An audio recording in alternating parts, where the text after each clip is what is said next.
ఈరోజు Pushpa 2 hero Allu Arjun press meet చూసాం. ఈ ప్రెస్ మీట్ కంటే ముందు ఈరోజు తెలంగాణ అసెంబ్లీలో అక్బరుద్దీన్ ఓవైసీ అండ్ రేవంత్ రెడ్డి గారు ఈ చేసిన వ్యాఖ్యలు ఏవైతే ఉన్నాయో ఆ రోజు సంధ్యా థియేటర్ ఘటనకు సంబంధించి పోలీసులు ఎంక్వైరీలో బయటపడిన అన్ని విషయాలను ఏం జరిగింది అనే విషయంపై సీఎం రేవంత్ రెడ్డి అన్ని విషయాలను అసెంబ్లీ సాక్షిగా प्रजल मुंदुंचारू. लेकिन मैं बोल रहा हूं, मैं नाम लेना नहीं चाहता वो मशहूर फिल्म स्टार का, क्योंकि मैं अहमियत देना नहीं चाहता. लेकिन सर मेरे इंफॉर्मेशन के हिसाब से वो फिल्म स्टार गए थिएटर को पिक्चर देखने के लिए, बैठे हुए थे, गड़बड़ हुई. उसके बाद पुलिस वाले आकर बोले कि भगदड़ हो गई, स्टैम्पेड हो गया, 2 बच्चे गिर गए हैं, एक लेडी मर गई है. तो उसके बाद में वो फिल्म स्टार पलट के ऐसा मुस्कुराते हैं और बोलते हैं अब तो पिक्चर हिट होने वाली है. और जो लोग बोल रहे हैं कि वेव कर लेते गए, सर 1-2 बच्चे स्टैम्पेड में आ गए, एक औरत मर गई, उसके बाद भी वहीं पर बैठकर पूरा पिक्चर देखे, देखकर उठकर जाते वक्त भी वो स्टैम्पेड को नहीं देखे, वो फिर गाड़ी में बैठ के ऐसा वेव कर लेते हुए गए. क्या मैं सही हूं या गलत हूं सर, आप बोलिए. क्योंकि एक मैसेज ऐसा दे रहे हैं कि गवर्नमेंट जुल्म कर रही है, ज्यादती कर रही है. सर इंसानियत कहां है बताइए. Sir I also go for public meeting sir, where thousands of people come. I make sure that there is no stampede sir. I make sure that the security around me doesn't push the people so that nobody comes under the stampede sir. ఆ రోజు cinema థియేటర్లో అల్లు అర్జున్ వెళ్ళినప్పుడు ఆ థియేటర్లో కూర్చొని ఉండగా తొక్కిసలాటలో ఒక మహిళ చనిపోయింది అని చెప్పితే అక్కడ అవునా అయితే నా సినిమా హిట్ అయినట్లేనే అని అన్నట్లు అక్బరుద్దీన్ ఓవైసీ ఇలాంటి మనుషులు కూడా ఉంటారా అని చెప్పేసి ఆయన అసెంబ్లీలో ప్రస్తావించడం జరిగింది. దానికి సంబంధించి వివరణ ఇస్తూ తెలంగాణ సీఎం రేవంత్ రెడ్డి క్లియర్గా అక్కడ అల్లు అర్జున్ ఏ విధంగా వ్యవహరించాడు అనే విషయంపై అసెంబ్లీ సాక్షిగా తెలంగాణ ప్రజలకు, తెలుగు ప్రజలకు, అల్లు అర్జున్ అభిమానులకు అందరికి కూడా క్లియర్ కట్గా ఏం జరిగింది అనే విషయం చెప్పేశారు. ఒక్కరైనా హాస్పిటల్ పోయినరా అధ్యక్ష? నేను సూటిగా తమ ద్వారా సీని ప్రముఖులను నేను అడుగుతున్నా అధ్యక్ష. తల్లి చనిపోయి 9 సంవత్సరాల పిల్లగాడు బ్రెయిన్ డెడ్ అయ్యి ఆక్సిజన్ అందక 20 రోజుల నుంచి హాస్పిటల్లో కోమాలో ఉంటే ఈ సినీ ప్రముఖులు ఒక్క రోజు కోసం పోలీస్ స్టేషన్ పోయిన ఇంటికాడ క్యూ కట్టి ప్రభుత్వాన్ని తిడుతున్నారు, నన్ను తిడుతున్నారు, అతన్ని పరామర్శిస్తున్నారు. ఏమైంది అధ్యక్ష? అతను కాలు పోయిందా, కన్ను పోయిందా, చేయి పోయిందా, ఏమైనా కిడ్నీలు దెబ్బతిన్నా, ఏమైంది? అతన్ని ఇంతమంది సినీ ప్రముఖులు పరామర్శించారు, కలిసిండ్రు, అభినందించారు. కానీ ఆ పిల్లగాన్ని కనీసం అన్న పరామర్శించడానికి సినీ ప్రముఖులు ముందుకు రాలేదంటే సినిమా ఇండస్ట్రీలో ఉన్న ప్రముఖులు ఏం ఆలోచన చేస్తుందో, ఏం కోరుకుంటుందో నాకైతే తెలియదు. 100% जो भी अकबरुद्दीन ओवैसी साहब ने जो मुद्दा उठाए वो मुद्दा के लिए मैं ये बात कह रहा हूँ, सचमुच बोल रहा हूँ, ये शर्म की बात है. వెంటనే ఇప్పుడే జస్ట్ అల్లు అర్జున్ ప్రెస్ మీట్ను ఒకటి కండక్ట్ చేశాడు. కండక్ట్ చేసి విలేకరులందరినీ పిలిచాడు.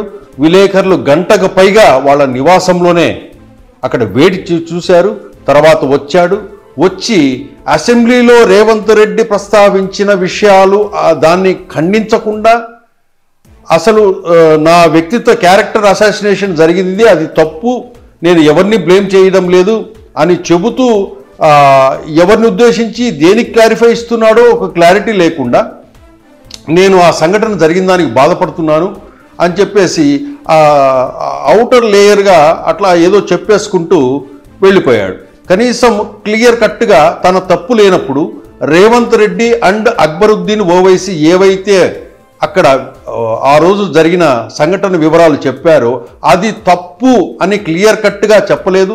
రేవంత్ రెడ్డి గారు అది వాస్తవం కాదు, మీ వ్యాఖ్యలను నేను ఖండిస్తున్నానని కూడా ఆయన క్లియర్ కట్గా చెప్పకుండా ఎవరికి ఆపాదించడం లేదనేసి అవుట్లైన్లో అట్లా మాట్లాడేసుకుంటూ ప్రెస్ మీట్ ముగించి ఇమ్మీడియట్గా విలేకరులు ప్రశ్నిస్తున్న మా ప్రశ్నలు ఉన్నాయి, సమాధానం చెప్పండి అని ప్రశ్నిస్తున్నప్పటికీ కొన్ని లీగల్ ప్రాబ్లమ్స్ వస్తాయి, నేను ఏమన్నా మాట్లాడితే ఎక్కడన్నా మీరు అడిగే ప్రశ్నలకు సమాధానాల్లో ఎక్కడైనా నేను లీగల్గా రేపు ఇరుక్కుపోవచ్చు అనే ఉద్దేశంతో ఇమ్మీడియట్గా అక్కడి నుంచి అక్కడ వెళ్ళిపోయాడు. తర్వాత ఆయన ఫాదరు అల్లు అరవింద్ గారు కూర్చునేసి తన కుమారుడు ఎంతో బాధపడుతున్నాడు అని చెప్పేసి ఆ క్లారిటీ ఇచ్చే విధంగా ఆయన విలేకరులను సముదాయించి ఆ క్లారిటీ మాత్రం ఇచ్చాడు. కాకపోతే అక్కడికి వెళ్ళిన విలేకరులందరూ కూడా దాదాపు 100కు పైగా విలేకరులు అక్కడ పడిగాపులు కాసి వాళ్ళ ప్రశ్నలకు వాళ్ళ సందేహాలకు సమాధానం ఏం చెబుతాడో అని చెప్పి ఆసక్తిగా వెళ్ళారు జర్నలిస్టులందరూ కూడా. కానీ వాళ్ళ ఆశలపై నీళ్లు చల్లి తను ఏం చెప్పదలుచుకున్నాడో ఆ విషయం చెప్పేసి అల్లు అర్జున్ వెళ్ళిపోయాడు. దీంతో జర్నలిస్టులు తీవ్ర నిరాశ చెందారు.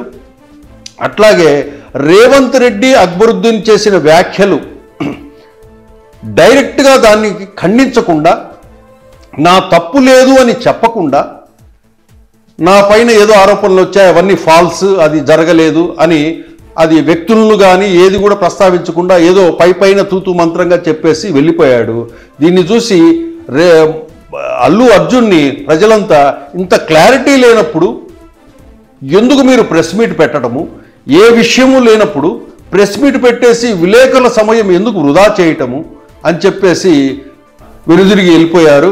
ఇప్పటికైనా అక్కడ ఏం జరిగింది, ఆ బాధితులకు మీరేం న్యాయం చేస్తారు, మీరు న్యాయం చేసినా కూడా చట్టపరంగా మీకు పడే శిక్ష అనుభవిస్తారా, ఆ శిక్షకు నేను సిద్ధంగా ఉన్నాననే ఏదో ఒకటి క్లారిటీ అల్లు అర్జున్ చెప్పాల్సింది పోయి తను విలేకరుల ప్రశ్నలకు సమాధానం చెప్పకుండానే తప్పించుకుపోయాడని చెప్పొచ్చు మనం. ప్రెస్ మీట్ అంటే కనుక వాళ్ళు చెప్పింది విని రాసుకుపోవడానికి జర్నలిస్టులు రారు. ఒకవేళ వాళ్ళు చెప్పింది రాసుకున్న తర్వాత జర్నలిస్టులు అడిగే ప్రశ్నలకి ఎవరైతే ప్రెస్ మీట్ పెట్టారో వాళ్ళు తప్పకుండా సమాధానం చెప్పాలి. ఆ విధంగా ప్రెస్ మీట్లు అనేటివి జరుగుతాయి. ఈరోజు అల్లు అర్జున్ పెట్టిన ప్రెస్ మీటు తన చెప్పింది రాసుకుని వెళ్ళడానికే విలేకరులు వచ్చినట్లు అదే ప్రెస్ మీట్ అయినట్టుగా పెట్టారు. వాస్తవంగా అదే విషయాలు ఆయన చెప్పాలనుకున్నప్పుడు ఒక వీడియో తయారు చేసి మీడియాకు రిలీజ్ చేసి ఉంటే కనుక అందరూ అది ప్లే చేసుకునేవాళ్ళు, మీరు ఏం చెప్పదలుచుకునింది అనేసి.